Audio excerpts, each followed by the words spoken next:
We're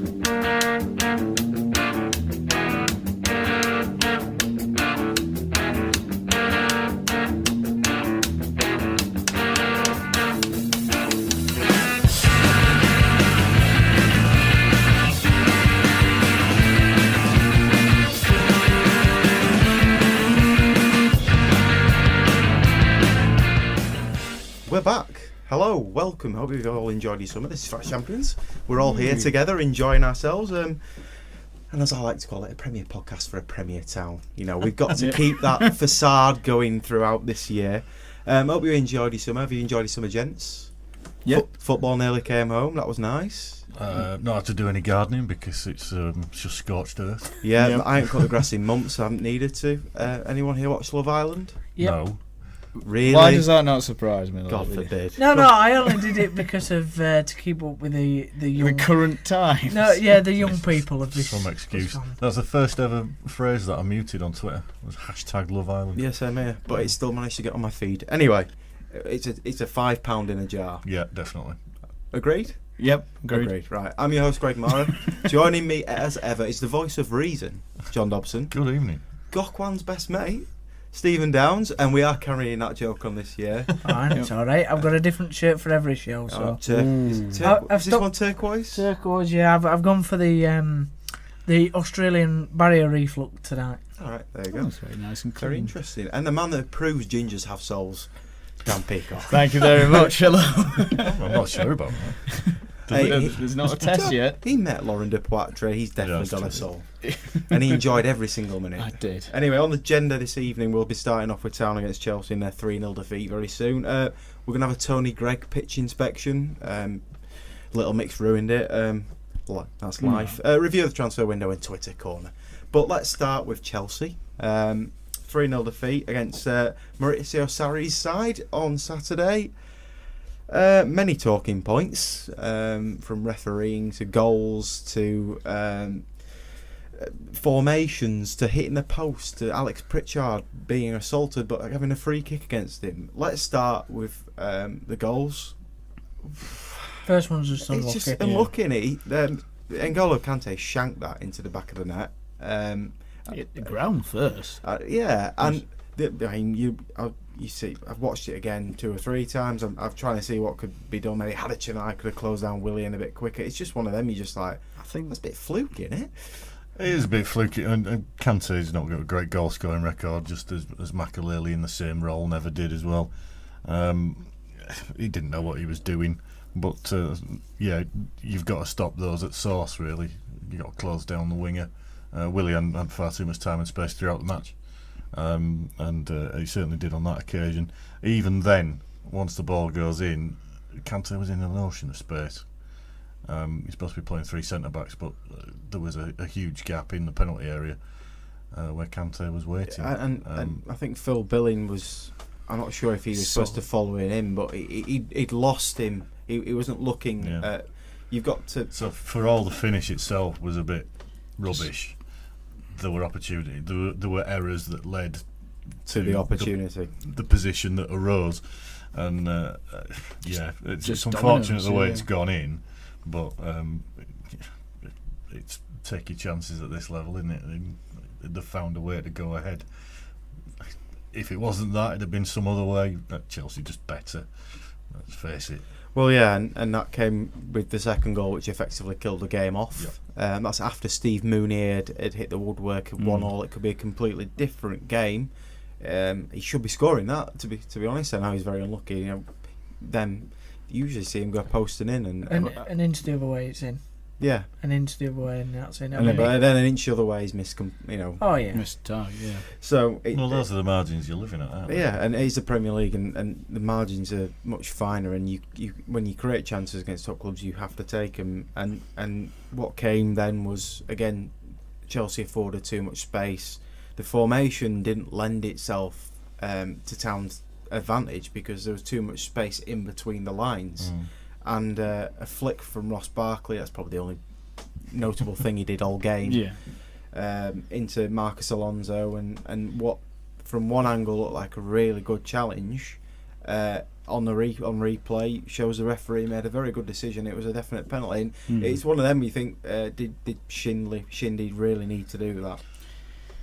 Desperate. I think he probably did have to make the attempt, but you get your timing very slightly off, and you take the lad's ankle. Small margins. Yeah, once again, I think he did have to make an attempt at the challenge. And real time, my first thought was, well, that's not a penalty. But then you just see one other angle, and it's clear as day. He's taking the lad's ankle out from under him, and down he goes. Awful penalty, absolutely dreadful.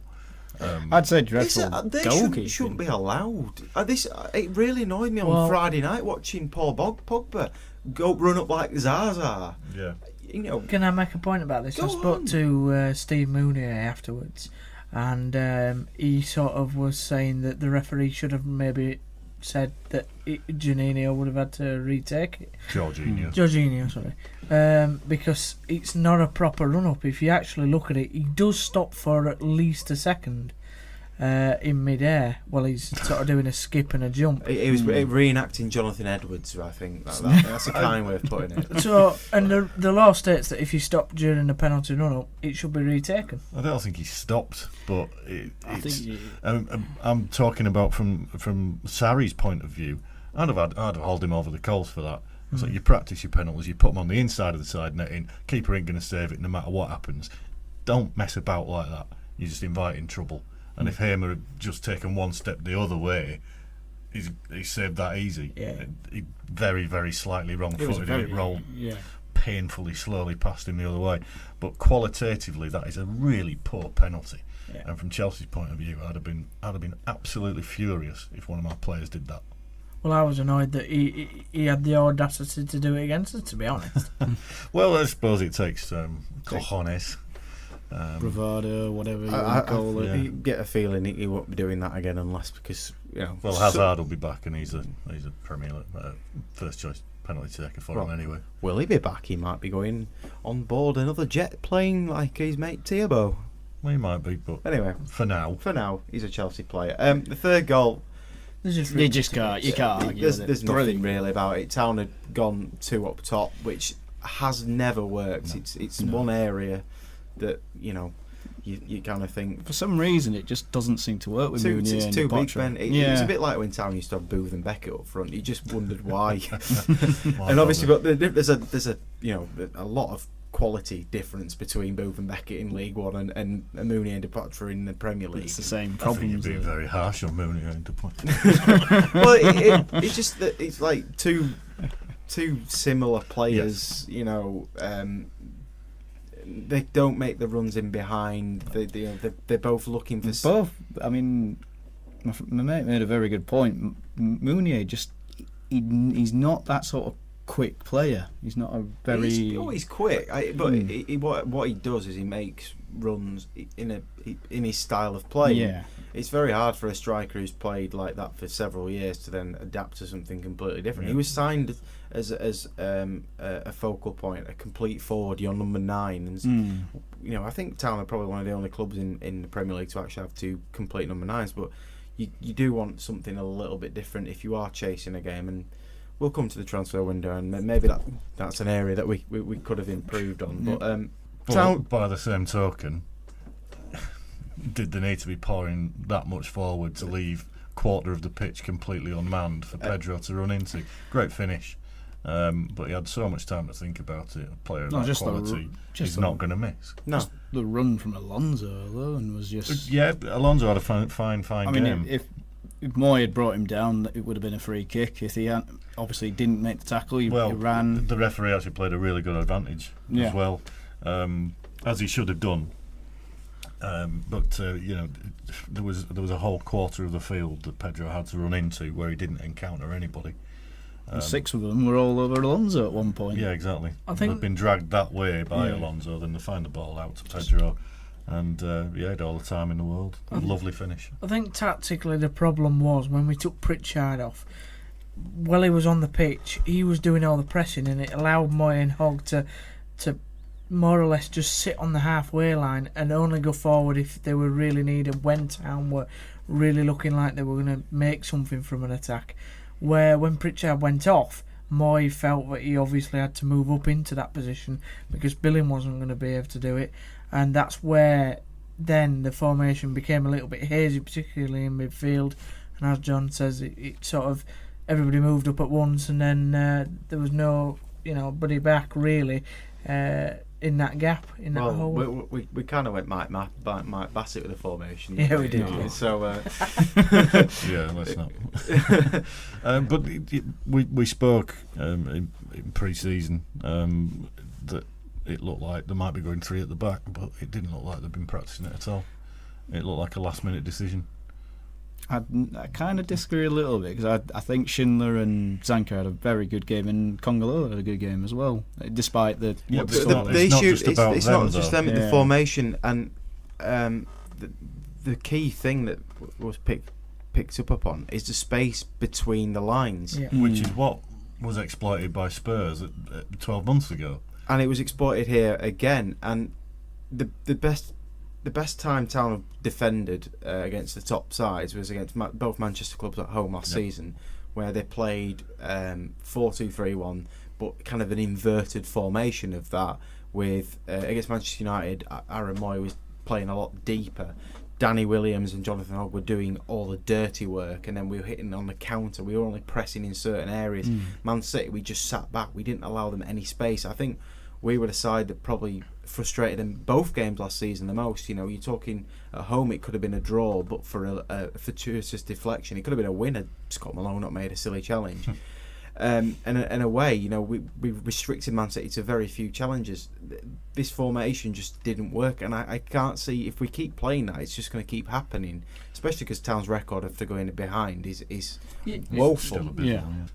I went into half time and I said to a lot of the people at half time, if that had been against Cardiff City, they wouldn't have scored them 2 goals and would have probably been in front. no, positions. And they wouldn't have been playing that formation. No. And Neil Warnock I would just have think- punched the ref. Well, that level of performance would have beaten a lesser side. Perhaps. It may very well be good enough for a third of the Premier League, maybe half. I'm just You've trying got to to look beat 3 positive. people. Though, at the end But of the day. you can't take away from the fact that Town have only scored 3 goals in their last 11 Premier League No. games, and And it's not enough. everyone says, It shouldn't have been enough last season, No, but it shouldn't have, was. but it was.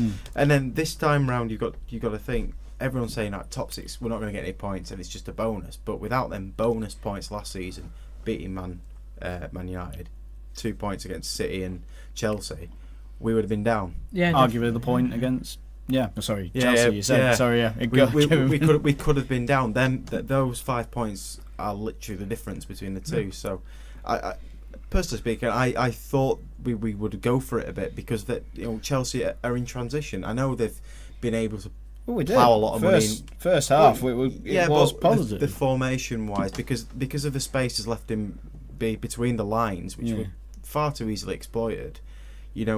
I know they've signed Jorginho, but they've got Morata up front, who looks... He looked off it again. I mean, they're loaning out Batshuayi, who's gone to Dortmund and scored a lot of goals. He's gone to Valencia now, and they're persisting with Morata, who's not really done. Pedro is good, He's a very good player. I like but him a lot. he's not Hazard good, It's there for the take. They've got Ross Barkley in the centre of midfield. I didn't understand why they had Barkley on at all. And Did nothing. Alonso defensively, because they're playing 4 at the back now, can be got at, and a new keeper.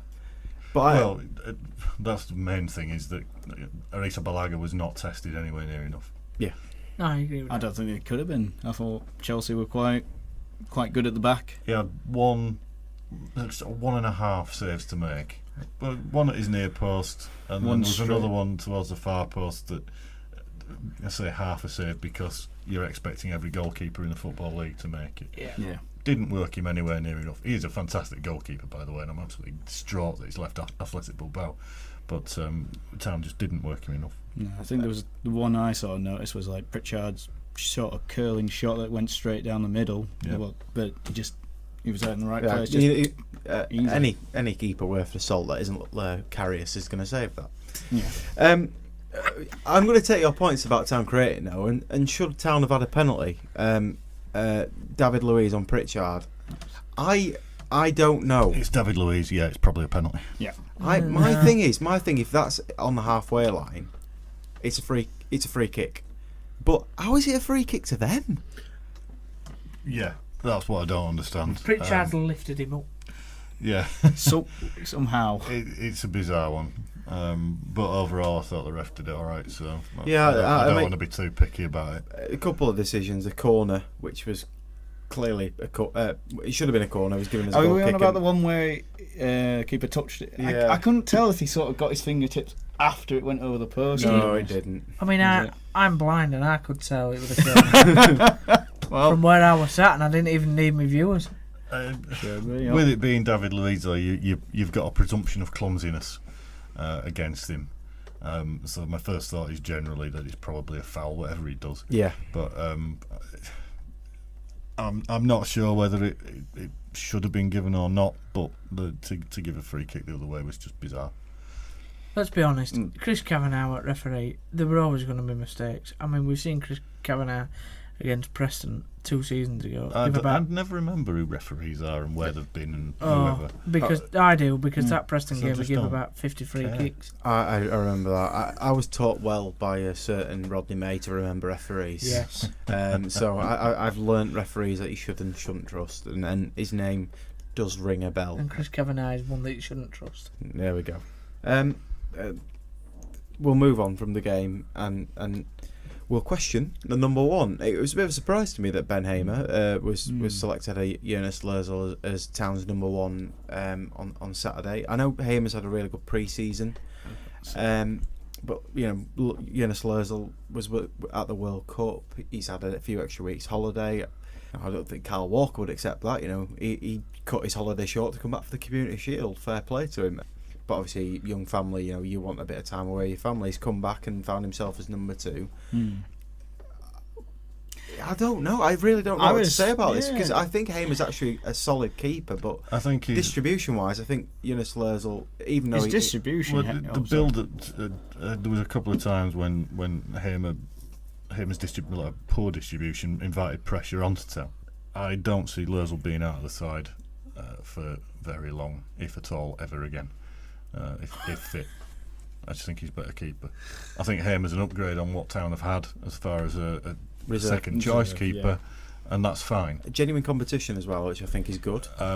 He did do well in pre-season. He was pretty good against Lyon, but I imagine Lössl will be back in for City on the weekend.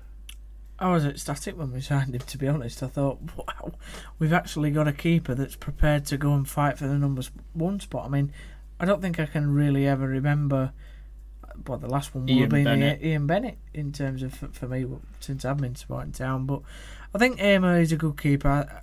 The distribution thing is that he didn't really have to do that, did he, in his other sides?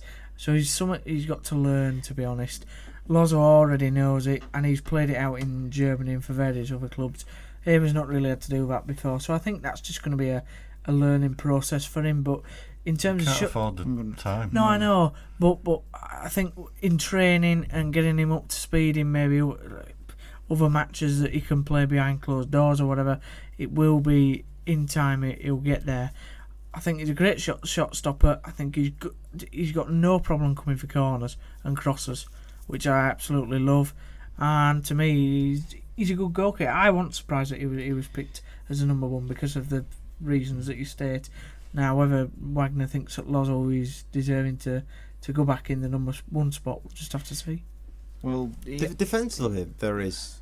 Sorry to cut you off, Dan, but defensively, there's also an issue if you don't know who your number 1 is, because you build relationships together, and obviously they played 6-7 weeks or whatever of pre-season, so they've got plenty of time to maybe get to know each other on a training field. But in match situations, it's completely different, and that you could at the start, end of the day. Yeah, and I think it was a risk, and I think David Priest did a couple of tweets on Ben Hamer yesterday about his goalkeeping performance, saying he did quite well on his debut, a couple of things that he could have improved on, and not attributing none of the goals were his fault. I think the one thing here is just the distribution, which is it's so key to the way Town play, and we kind of saw with Joel Coleman. He's a very good goalkeeper, but when it came to distribution, he was lacking a little. Bambi-ish. I don't think I saw him actually get a single kick or distribution right. It was That's just a bit sort of- harsh. I don't know.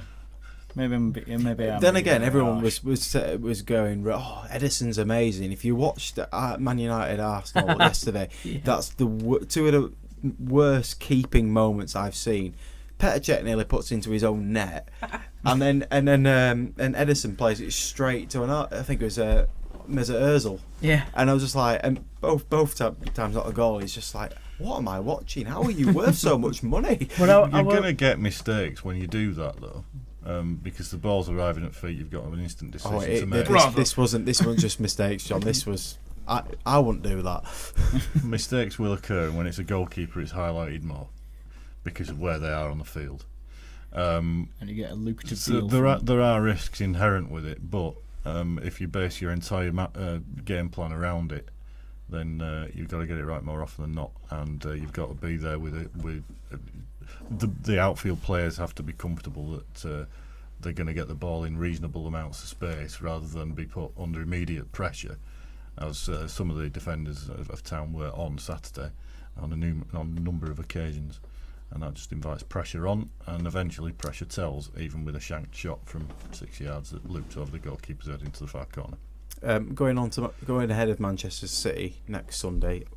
Everyone around here, start with you, Stephen. Hamer or Lössl? Dan? Lössl in a heartbeat. Lössl. Sorry, mate. 3-1 Lössl. And I think I really. I was really impressed with Hamer in pre-season, but he just didn't show up to that day. It was knock his confidence so badly if you just It will rip him out and never play him again. Again, he's not made a mistake, what? really, has he? You are you'd be brutal You as a pick your best manager. keeper. And this is professional football. You've got to expect that. He's arrived. He knows he's signed for a club who have an international footballer who's been away at the World Cup, which Ben Hamer is never going to be. He's got Bit to. harsh. Might He's be. not, is he? He's got Pickford. Why can't he be? Town might win the Premier League this season. Southgate might think, right, going into the next European A Championship. shiny pound says it don't happen. Signed dollar. Southgate Mate, says I think you could put 10 grand on it. No, he's only young. Did you just Pay off really? my mortgage. Am I right in thinking you just literally said that it's coming home to Huddersfield? Yeah. Like, of course it is. I know you don't mean it, but You pick your best keeper. I admire your positivity. All right. Right, let's move on and onto the pitch. And I saw Tony Gregg out there in my head anyway. With the car keys. With the car keys, he lost them down a crack again in the pitch. The pitch, right? You would have seen it against Lyon, where it was quite, but I'd say pretty bad. really bad. It was. And obviously, it's not improved that much. And with the Dean Hoyle Q&A at Canalside, with him pointing in a direction of Town taking over operational control, or want to.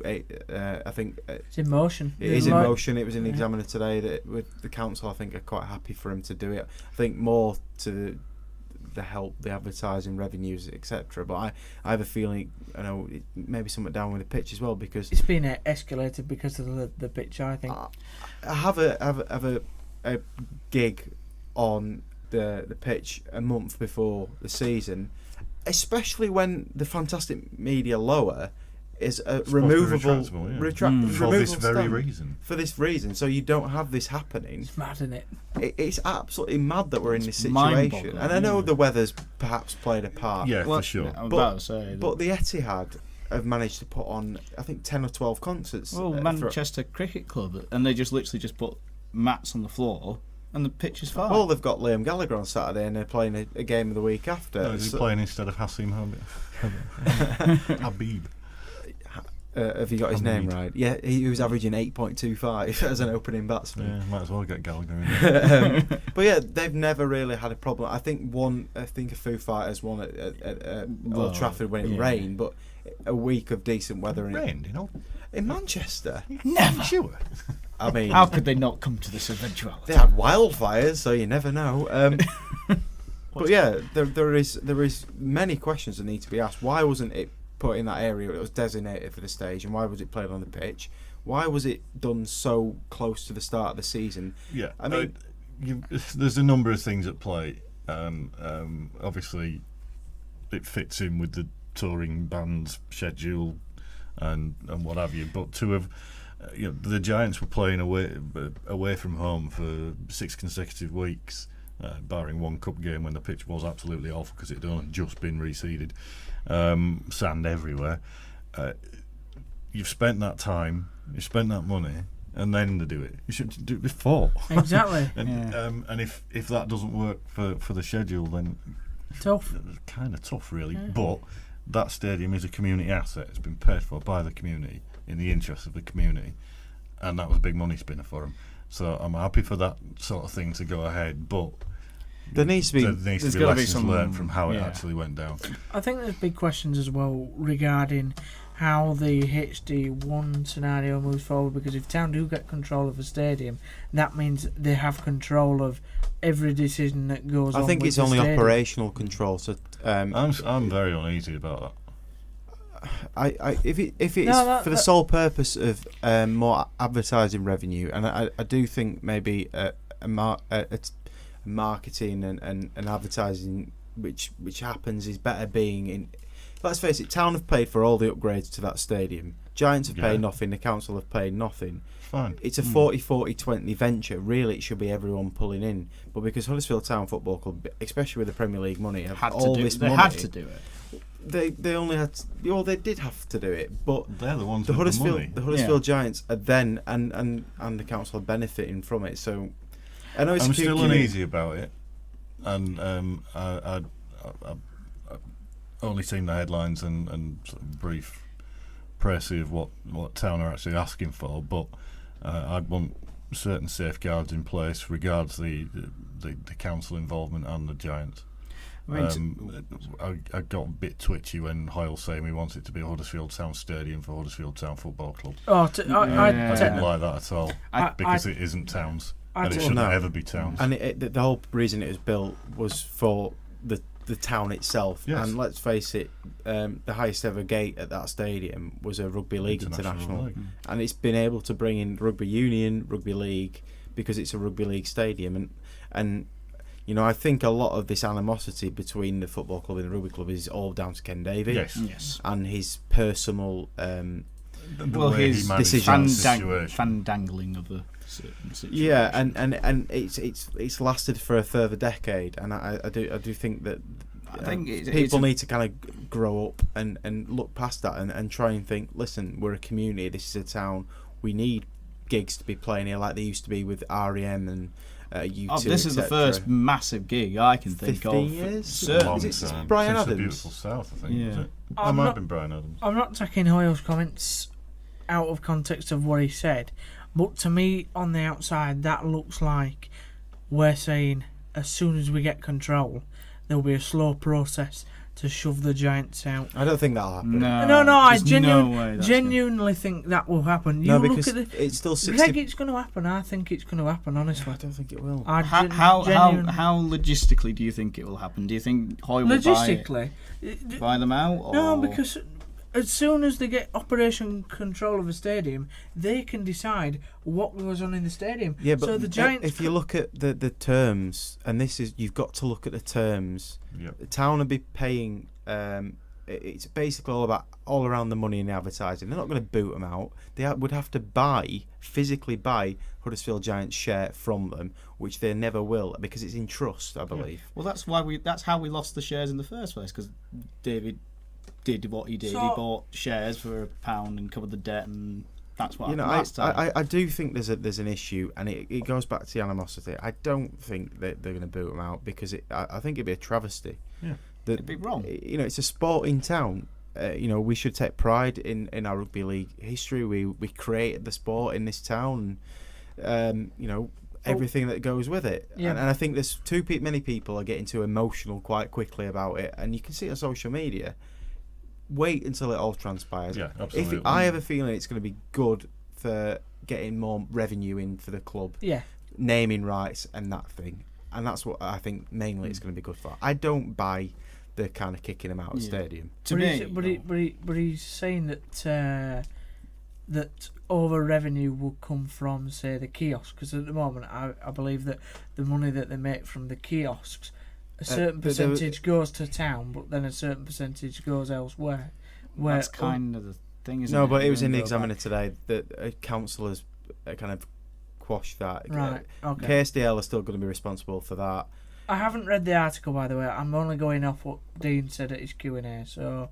I've seen town fans saying boot him down to Lockwood Park. I won't boot him out. I think I agree totally with John. It's a community state. It's got a swimming pool and a gym and, you know... You remember 10 years ago, is it Paul Hayward who was one of the instrumental people involved? I might need to go back and that might not be his name. I'll find the article and put it on social media. David Conn interviewed him when it was all kicking off, and he said that he found it terrible that Davey had done that because it's supposed to be a community stadium and it was kind of linchpinning it was holding the club back.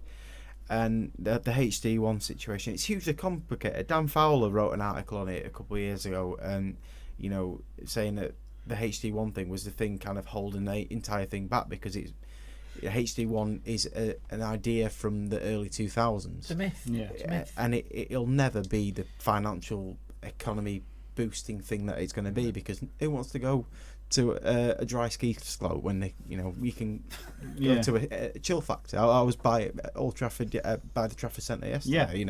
It's so easy. You got escape castle for 20 minutes down. Yeah, it seems a bit. It's a minefield really, and there's a lot of decisions, and it's politics. It's all these opinions, passions, and everything. Yeah, and we say try and take the emotion out of it, but sport's an emotional business. Yeah, whether football, rugby league, both or neither. I mean, it's well, we're all fans of a football club.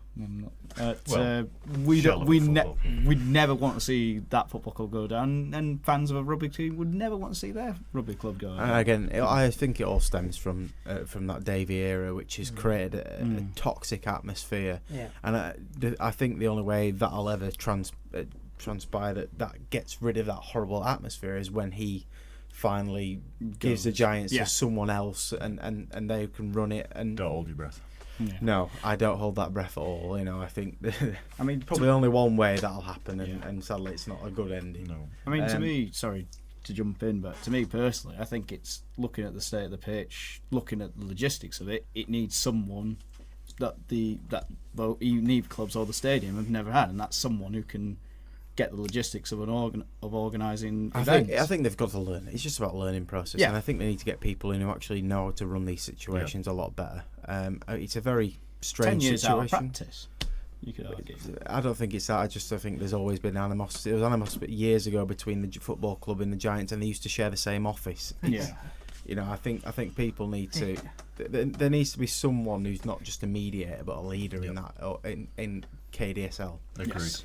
So let's move on to the transfer window. Because we've gone over on that, we're gonna have to be very quick. And I don't like doing this and saying who do you think's the best signing, because we haven't seen enough of them to judge properly. But it's Kongolo. Well, it is Kongolo because we know him. The headlines, incoming headlines, are Terrence Kongolo. Nobody here thought it would happen. No, it's a miracle. It happens with loan signings. They enjoy the coaching, they enjoy the atmosphere, the fans, the teammates, and he's managed to get back in the Netherlands squad by playing at Huddersfield Town and doing really well. In fact, Saturday's the first game that Town have conceded 3 in since Kongolo arrived at the club. It's a terrific signing, covers 2 positions, pacey. That tackle he made on Saturday, wonderful. He's such an impressive player, and no doubt in my mind, Monaco have made a small profit on him. There's no doubt in my mind we'll make a small profit. They'll be happy with him because he was sort of on the bench a lot when he was at Monaco. Yeah, he was a replacement to Mendy, who's now at Man City, and he never really suited them because Kongolo's a defensive fullback and a centre back. Mendy's an attacking fullback. Completely different players. I think their scouting needs a bit of work. Yeah. Everyone's happy. Everyone's happy with that. They're still not done too badly out of it. Eric Derm's an interesting one. Can he get back to where he was a couple of years ago? And Benza looks exciting. Diakabi the same. Bakuna as well could be. Could not go really on. seen anything of him. So He could go one or two ways, a bit like Sabiri. Similar sort of mould. Yeah. So, they all fit a certain sort of age profile and what have you. I kept saying this during the Lyon game. I really hope Sabiri gets a couple more opportunities to get some first team football. If not, certainly in the under 20s, 22s, however old he is now. God knows what that is anymore. No. I wouldn't surprise. It wouldn't surprise me if Sabiri went out on loan. I think yes, it might be all right. That'd be good. But I think Dean Hall said in the Q&A that there needed to be an improvement out wide. And we were crying out for that all last season as well. It's not necessarily so much the centre forwards that you have a problem with if they're feeding on scraps, which they have been for a couple of seasons. These are steps to try and rectify that. So good on them. Outgoings though, I was surprised Tom Ince left, but the reasoning behind that was he wasn't the first choice and. That's big fine. offer on the table. Wish him well. I hope he does very well. I think if one of those early chances last season goes in, he probably ends up with half a dozen to 10 goals last season, and he's on his way to becoming a Huddersfield Town legend. But wasn't quite working. Still scored one of the most important goals in the club's recent history. Thanks very much, Tom. All the best. I hope you do very well in the rest of your career, apart from when you're at Stoke. And cheers for the £2 million profit. Yep. £2 million hit on Scott Malone, but I think we'd all have taken that. Yep. You're harsh on him. Did you see again, that? he had his opportunity and it didn't work out. So I think he'll do very well at Derby. I think I'm harsh on him because I don't think he's good enough for the Premier League. I think he was good. He's more than good enough for the Championship. He's an attacking fullback, but because we were defending so much last season, you need defensive defenders. Yeah, defensive defenders. Kongolo came in and suited that position. Improved that position no end. And there were a couple of occasions, he's attempting to bring the ball out of the back, but in the Premier League he gets closed down a lot quicker than he would in the Championship, and he coughs up possession like against Bournemouth, and they go and score. Probably get away with that a little bit more in the Championship. I think he'll have a perfectly decent career. I just don't think he'll be in the Premier League. I do love when the news broke that there was someone who posted a video of every Scott Malone mistake. That's a bit harsh. That's harsh. I don't think anyone wishes it on anyone. No, and it's not like he was trying to make mistakes. No, it's not like decent lad as well. And he's not like a mouthpiece like Anthony Gerrard on Twitter, and he's a bit of a knob. He's actually he seems to be a really sound bloke. Well, let's face it, the lad's just been sacked from Oldham and ended up at Carlisle with Nigel Clibbins. Ooh, that's a fate worse than death. That's not a really nice place to be. Is that like being sent to purgatory almost? Something like that. Sent to Coventry, but not in Coventry. No, Coventry, you can go to places. Carlisle's in the middle of nowhere. Oh, God. I've been to Carlisle. It's a very nice train line, but there's nothing much there, to be quite honest. It's a lovely station. That's it. Settle, that's a really nice bit. You wrote a lovely piece on Jordan Williams. Yeah, well, and in the Q&A, Dean Hoyle was saying that there's a 40% sell-on clause, but that he wouldn't make it. I'm not sure at 18 you can say that, especially to about an England youth international. See, I watched quite a lot of him at reporting on Town youth teams, and he's an exceptional talent. I mean, Barnsley have really got a good player on their hands. And to sell him for 100k, it's the most I think we've ever sold a young player like that for, which is fair enough. And like I did say in my article, Town have historically come on the right line of the right side of the line with these. You look back at Aidan Chippendale went to Accrington, did know. Chris Atkinson did the same. Even Matt Crooks and Jordan Sinnott, they've not really. I mean, I know Crooks went to Rangers, but he's ended up coming back down the Football League in England. And I just feel that he could have done one more season on loan somewhere, shown his worth. I mean, that game that he was involved in the League Cup against Rotherham, I was really excited to see him because. And he stepped up. He played really well in that game. Just couldn't take a throw in. He just couldn't take a throw in.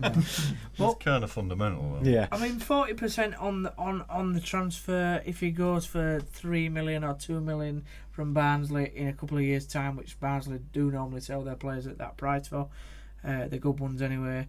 We're going to make a massive profit on it.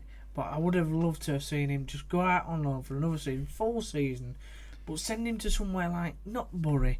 Send him to somewhere who's going to give him a chance. He's got a good manager or a good coach. And a good coach in that loan.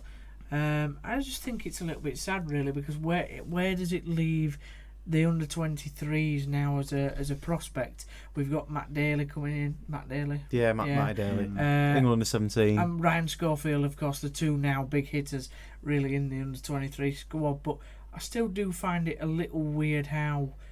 Where we're looking for this? Are we just where are we going? On, or are we just going to get to a point? Just completely shut off the. Well, are we just going to get mentality of it? Like what happened? Is what happened to Pathways? Well, where are we just going to let them get to 18 and then just farm them off? Are we just? Is that the plan? I don't know. That's something that. But if you've not got the EPPP thing, no, of course, then makes a difference. Then you might produce players that you might think are all right, but before you've got a chance to find out, someone's nabbed them for nout, or done a George Hurst on you and farm them out to a feeder club comes in and buys them because there's no tribunal involved, and then you'll see George Hurst at Leicester soon, after he's been at Leuven.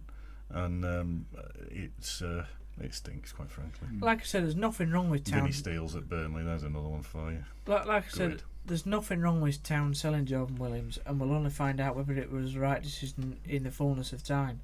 But I would have kept him for another season and sent him on loan. We'll finish with probably the saddest one. But the Scannell. Yeah, that's. Turn his mic off. Yeah, sorry, mate. First one of the new season. Bye, Stephen. Yeah, Michael Hefele. You're back on now, because Q&A, and it was quite interesting to. I didn't even know it was going on. I was in my own little world. I only saw the Q&A. Yeah. Usually, I like going to these things because, but again, they usually happen in September. And when the transfer window shuts, obviously the transfer window being earlier, and it's still cricket season in my head. The reason behind Michael Hefele leaving, he's left for a cut price deal because Notts Forest could afford his wages but not the transfer fee, and we let him go for, which is £300,000, didn't we? £300,000 reported. Yeah. It might probably there'll be add-on Bit clauses more. and that, but cut price free. $500,000 total. Sentimental business. Yeah. For him, I'm happy with it because he's a man who epitomised that promotion season. Yep. And yes. I said it. He brought fun back into football. It was just like he was the talisman that sort of led that whole culture shift. Yeah. That first, as soon as we signed him, there was like a bit of he was an excitement. enigma. He's an enigma. He's a character. Footballers now, and you look at the Town squad, you can see it. There's some people who are more bothered about their Instagram profiles. Danny Williams pretending to be a model. Well, there's a lovely piece on Thrice Champions. It is about do you remember when, and that's the sort of thing that's absolutely spot on, that piece, because those are the conversations you're going to have 10, 15, 20 years from now. I think Town have done the right thing by him. It's nice to see that there is still room for a bit of sentiment in the game. He's not good enough for the Premier League. He's too slow. Yeah. And that's the harsh reality. He wasn't going to get many games, if any. So he might as well go on somewhere where he'll play, and he will play at Forest. Really nice to see Joe Lolly as well. Looking forward to having his mate back around. He'll be a big fan favourite there just as much as he has been here, and I think that the phrase from Hoyle was that he'll always come back here as a friend to Huddersfield Huddersfield and Huddersfield Town Football Club. And nothing could be further from the truth, quite frankly. And when you get these cult, Well, everything is further from the truth. When you get cult What I heroes, mean is, it's true. yes. When you get cult heroes, there's some of them just baffle you, like Alan Lee. But I love when, Alan. Dan and Cadamartry. no, I like Cads. It's a cult hero. Nobody didn't like him, and I had to do Well, something. there's an awful lot of schools going to be unvisited now, aren't there? Yeah. Oh, such a nice man. I had to do the hardest thing. I had to unfollow him on Instagram. It was really hard, but I just can't bear seeing him in a Notts Forest shirt and, saying, "Oh, I want to meet Robin Hood." I mean, Robin Hood's from Yorkshire. We all know that. Yeah, but to Hef, he's from Nottingham. Well, so. they need something. I quite like the Someone's fact, bait, surely. I quite like the fact that he'd already done his research, because within an hour of signing, he put, "I love that Muller Kintyre song." I will miss him forever. He was such an enigma. I mean, everything about his career at Town, his first touch off his backside going into His infamous Swearing sky. against Leeds, swearing on live telly, making the tacklings. Even better, that interview after he missed the penalty. He's like, "Oh, I missed it on purpose. I put all the pressure on Reading." His attitude, love him, and we only had him really for a year. Yeah. Good luck to Michael Hefele, and he follows us on Twitter. What a man! Does he? Yeah, he does. Oh, wow. What a man! He's a man's man. He's a man's man. Finally, Twitter corner. Twitter corner this week was. Get my phone out. I've screenshotted it because I don't have it, and it's away from the mic, so we don't get any reverb on it, like you were doing last year. There we go. Stretch Far your right. arms. Anyway, the question was, I'll get to the replies in a minute. The question was, transfer window obviously been moved back before the start of the season. It was a vote done by the Premier League clubs. Some were for, some were against. It's a very difficult one because I'm conflicted on this. But is it right? Is it good? Because other leagues have an advantage.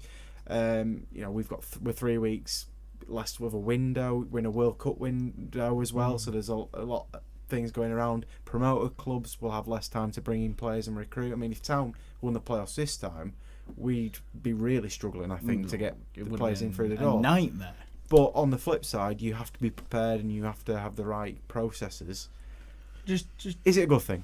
Well, I'll just say my opinion first. I think it's a great thing, to be honest. I think for smaller clubs like ours, it worked perfectly well, because when you've got a head coach like David Wagner who likes to do his business within the first 3 weeks, you can then sit back and watch everybody else have a bum fight at the end. It's bad for clubs like Tottenham, who only like to, well, not this time, but usually sign people on deadline day. And to be honest, I have no problem with it at all. Puts the bigger clubs under more pressure, and it means that if the littler clubs such as Town and Burnley and other people like that can get a head coach in or a manager that loves to do business early, shouldn't be a problem. I don't think it's a problem, to be honest. I just think if everyone was at the same time, it'd be even, more even. Let's put it that way, because you're at a stage now where 2 weeks' time, what if? And we'll use Eden Hazard as someone as an example. Really, Real Madrid. It's well known that he wants to go. My preview piece against Chelsea, I might have called him a word. Basically, is that person that jumps by text? It's not you, it's me. I've had 6 wonderful years, but I need a new, fresh challenge. It's like, just say you want to leave. Just hang up first. Just you hang up you first. Want No, to you hang leave. up. You want to leave. Don't lie. Just say you want to go play and win trophies and play in the Champions League. Don't beat around the bush. But if they come in with a big bid, and Chelsea haven't got the ability to bring in someone. I mean, this is maybe a bad example because they should be playing them really good youngsters that they have that are wasting away. Other clubs are in the reserves. But if another club are in that situation, a big club abroad come in for they'd be snapped up like that. And then, there's no time to get a replacement unless you've got somebody waiting in the wings. It's potentially damaging. If all leagues, Serie A, Football's a global business. Yeah. Why the English clubs have chosen to freeze themselves out of that global business is an absolute mystery. It's almost like the Brexit vote. It's a thin majority, and it was only swayed by one vote as well. Have chosen to point a gun at the Premier League's foot and pull the trigger. I think it's absolute idiocy. That said, I think the introduction of a transfer window, all that served to do is jack up transfer prices, and I think this has served to jack them up even further. When you see the amounts of money being changing hands, you look at the money that Fulham have spent, and Fulham have had to spend to get a squad anywhere near capable of staying up. I think it's just jacked up prices again, and that's all that's going to happen. And at a time when there's more and more money coming into football, more and more of it's leaving in terms of wages, transfer fees and agents' fees, and frankly it's unsustainable. So, First promoted club to spend over 100 million. Absolutely The ridiculous. bubble is going to burst, and everyone thought it would have been Portsmouth, but it's kept happening and happening and Well, happening. Well, you just look at getting like bigger. the That's all that the transfer window's done is concentrate power in the hands of those that were already powerful. Yeah. This is going to Yeah. concentrate it further still into those small group of hands. However, it gives more opportunity for the big clubs in Spain and Italy and Germany to steal a march on the English clubs as well. So I think the Premier League have done themselves no favours whatsoever, and FIFA have done football no favours whatsoever in introducing a transfer window in the first place. So get rid, quite frankly, the rubbish. Although, in a way, it would have stopped Marcus Stewart going to Ipswich. But then again, this club shouldn't have sold him in the first place if there was a window. But that's my only defence of it. I didn't know Ipswich were in Europe. They could get to Europe Yeah.